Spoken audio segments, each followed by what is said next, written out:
मिनश्शैतानिर रजीम बिस्मिल्लाहिर रहमानिर रहीम नहमदुहु व नसल्ली अला रसूलिहिल करीम अम्मा बाद। मोहतरम सदर, जनाब सेक्रेटरी,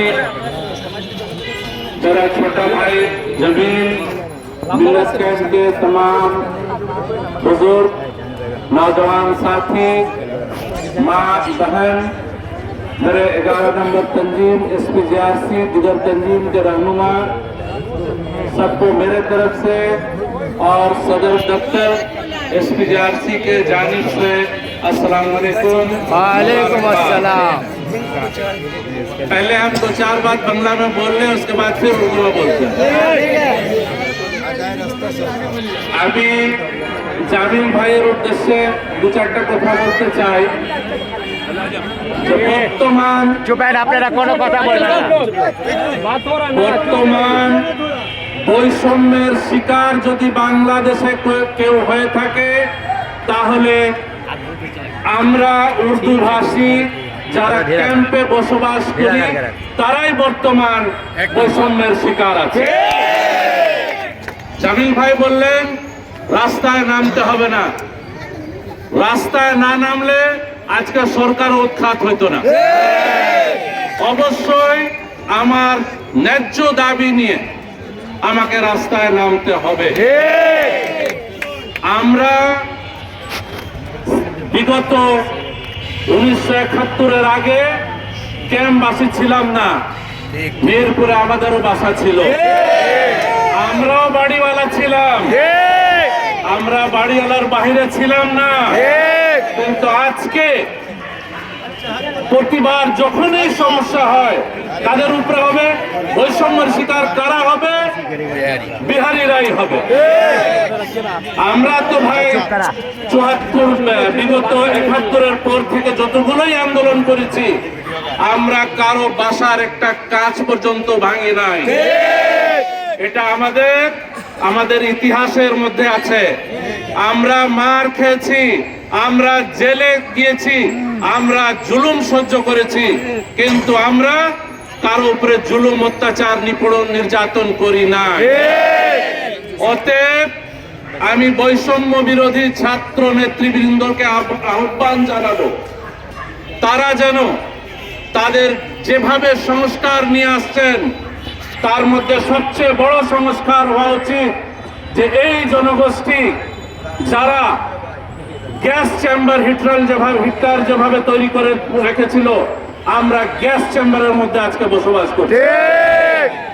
লজ্জার বিষয় যে 8 ফিট বাই 8 ফিট ঘরের ভিতরে মা, বাবা, স্বামী, স্ত্রী, সন্তানদেরকে নিয়ে আমরা কিভাবে বসবাস করছি।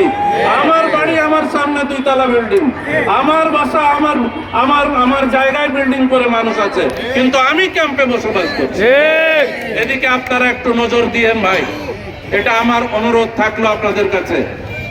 हम तमाम मिल्लत कैंप भाई बहनों का शुक्रगुजार हैं, बिलखुसूस 11 नंबर से मेरे साथी सबीर, मेरे अली चचा, इम्तियाज भाई, बहुत सारे जो दिगर तंजीम के भाई थे यहाँ पे, फक्कू भाई, बबलू साहब, मुश्ताक साहब और भी जो लोग आए थे इस कैंप के हिफाजत के लिए, हम उन लोगों को सलाम पेश करते हैं। সাথে সাথে আমি আরো একটা কথা বলতে চাই বৈষম্য বিরোধী ভাই বোনদেরকে, যে অনেক নেতৃবৃন্দ আছেন আমাদের যাদের বয়স, যারা ঠিক মতো হাঁটতে পারে না, তাদের উপরে নাকি অস্ত্র মামলা, মিথ্যা মামলা দেওয়া হয়েছে। ফাক্কু সাহেবের কি সময় আছে এখন উনি অস্ত্র চালাবে? বাবলু সাহেবের কাছে কি এই সময় আছে যে উনি অস্ত্র চালাবে? শাওনকে নিয়ে গেছে ধরে। আমাদের কেন্দ্রীয় কার্যালয় থেকে একাধিক নেতৃবৃন্দের উপর মামলা রয়েছে। আমরা তো ভাই যাইনি আপনাদের ইয়াতে কোথাও আগুন লাগাতে, আমরা কোথাও ভাঙচুর করতে, লুটপাট করতে, কিন্তু এখনো আমাদের উপরে মামলা চলতেছে। আমি সরকারের কাছে আহ্বান জানাবো, বৈষম্য বিরোধী ছাত্র ছাত্রী ভাইদের কাছে আমি আহ্বান জানাবো যে অতি শীঘ্রই যেন তাদের উপরে দায়ের করা মিথ্যা মামলা প্রত্যাহার করা হোক এবং ক্যাম্পের 1 ইঞ্চি জায়গাও যাতে খালি না করা হয় তাদের পুনর্বাসন না হওয়া পর্যন্ত। আমরা আগে পুনর্বাসন চাই। আপনি আসেন, আমাদের সাথে বসেন, কিভাবে পুনর্বাসন করতে হবে আমরা দিক নির্দেশনা দিব। আমরা ভুক্তভোগী, আমরা 53 বছর থেকে আমরা এখানে বসবাস করতেছি। তাই মিল্লাত ক্যাম্পের বসবাসরত সমস্ত ভাই বোনদের, মুরব্বীদেরকে আমি বলতে চাই, আপনারা কোনো বিভ্রান্তকর সৃষ্টি কোথায় যাবেন না। আমরা আপনাদের সাথে আছি, এসপিজিআরসি আপনাদের সাথে আছে। মরহুম নাসিম খানের পরিবার যেখানে আপনাদের প্রয়োজন হয় সেখানে উপস্থিত থাকবে ইনশাআল্লাহ। আজকে আমাদের কেন্দ্রীয় সভাপতি এম শওকত আলী সাহেব এবং আমাদের যুগ্ম সাধারণ সম্পাদক ইকবাল ভাইয়েরও আসার কথা ছিল, কিন্তু অতি দুঃখের বিষয় ওনারা আসতে পারেননি। যেহেতু কিছু সাংবাদিক ভাইরা আমাদের হেড অফিসে আসছেন, তাদের কাছে ওনাদের মিটিং থাকার কারণে আমাকে এখানে আসতে হলো। আমি আশা করি আপনারা শান্তিভাবে থাকবেন, শান্তি শৃঙ্খলা বজায় রাখবেন, মাদক থেকে বিরত রাখবেন আপনাদের সন্তানদেরকে, এবং প্রয়োজনে আমাদেরকে সাব্বিরকে, এখানে আলী চাচা, ইমতিয়াজ ভাই, অন্য যারা নেতৃবৃন্দ 10, 11, 12 সবাই উপস্থিত আছেন, তাদের উপরে যদি কোনো নির্যাতন, নিপীড়ন, জুলুম, অত্যাচার হয় আপনারা ওনাদেরকে জানাবেন। ওনারা যারা বৈষম্য বিরোধী ছাত্র আন্দোলন বা বর্তমান সরকারের কাছে বলার, তারা ওই পর্যন্ত আপনাদের পৌঁছে দেবেন খবরগুলো ইনশাআল্লাহ। আমি আশা করি জামিল ভাই যে হয়তো আমার কথায় আপনি মন খারাপ করবেন না। আমরা আসলে 71-এর পর থেকে যে কষ্টের মধ্যে আছি, হয়তো আপনি যেহেতু মিরপুরের সন্তান, আপনি জানেন যে বিহারীদের কি ছিল আর কি ছিল না। আপনার বয়স কম, আপনি নাও জানেন, আপনার বাবার কাছে, আপনার মায়ের কাছে, আপনার দাদা দাদির কাছে, আপনার নানা নানির কাছে আমাদের হিস্ট্রি জেনে নিয়ে আমরা কি অবস্থায় ছিলাম। আমরা কখনো ভিক্ষার জন্য হাত পাততাম না, আমাদের হাত উপরে থাকতো। কিন্তু আজকে দুঃখের বিষয় যে আমাদের ঘর বাড়ি চাকরি বাকরি সবকিছু নেওয়ার পরে আমাদেরকে আজকে তাদের কাছে হাত পাততে হচ্ছে। যাই হোক, পরিশেষে আমি আমার মিল্লাত ক্যাম্প ভাই বোনদেরকে বলতে চাই যে আপনাদের জায়গা ইনশাআল্লাহ কোনো ক্রমে খালি হবে না। যদি হয়ে থাকে এসপিজিআরসি সহ যারা এখানে আছেন, অন্যান্য দলীয় নেতৃবৃন্দরা, বৈষম্য বিরোধী ছাত্র ছাত্রীরা, তারা একসাথে মিলিত হয়ে, একত্রিতভাবে মিলিত হয়ে তারা প্রতিহত করবেন এখানে। এবং যারা বুলডোজার নিয়ে আসবে ভাঙার জন্য, বান্ধে রাখবেন তাদেরকে এখানে, বান্ধে রাখবেন।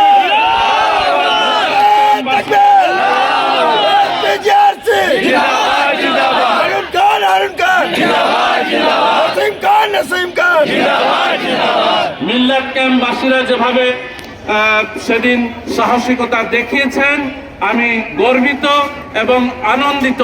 আমি সেদিন সারা রাত সাব্বিরের সাথে কন্ট্যাক্টে ছিলাম, ইমতিয়াজ ভাইয়ের সাথে ছিলাম, মুরব্বীর সাথে আমি কন্ট্যাক্টে ছিলাম যে কি হচ্ছে না আছে আমাকে মুহূর্তে জানাবেন। আপনারা জানেন যে বিগত 4 মাস আগে আমার স্ত্রী মারা গেছে, আমার কোনো সন্তান নেই, আমার ছেলে আছে, মেয়ে আছে 3 জন। আমি মেয়েদের জন্য একটু খুব টেনশনে থাকি, সে কারণে আমি সেদিন আসতে পারি নাই। এজন্য আমি আপনাদের কাছে আন্তরিকভাবে দুঃখিত। কিন্তু ইনশাআল্লাহ যদি কোনো প্রয়োজন পড়ে আপনাদের ডাক দিবেন আমাদের এসপিজিআরসির মাধ্যমে, আমি উপস্থিত হব। এই বলে আমি আমার সংক্ষিপ্ত বক্তব্য,